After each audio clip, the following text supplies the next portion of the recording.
আজ আমি তোমাদের সাথে একটা রেসিপি শেয়ার করছি। আমি খুব ভালো করে ভিডিও করতে পারি না, তবু চেষ্টা করছি এটা বানানোর। তো এটা আমার ইউটিউব থেকেই শেখা একটা রেসিপি, যেটা হচ্ছে চিকেনের ভর্তা। তো তার জন্য লাগছে আমার শুকনো লঙ্কা, কাঁচা পেঁয়াজ, রসুন ভাজা আর ধনেপাতা কুচি, যেগুলো আমি সবই দেবো, তোমরা দেখতে পাবে। তো এখন আমি রসুনটা ভালো করে ডলে মেখে নিলাম, শুকনো লঙ্কাগুলো ভেঙে সেটাকেও মেখে নিলাম, কাঁচা পেঁয়াজ দিয়ে দিয়েছি, তার মধ্যে দিয়েছি ভাজা পেঁয়াজ।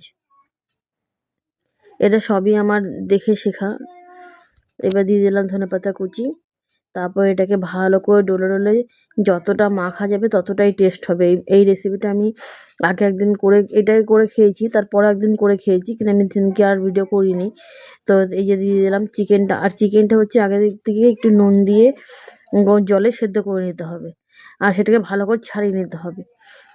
তার মধ্যে দিয়ে দিলাম লেবুর রস, মোটামুটি 1 থেকে 1.5 চামচের মতন। যে যতটা টক খেতে পছন্দ করো সে ততটাই টক দেবে, সেরকম টক দিলেই ভালো হয়। তো এইবারে ভালো করে মাখার পালা। দেখো, যে যতটা ভালো করে মাখতে পারবে ততটাই এই ভর্তাটার টেস্ট।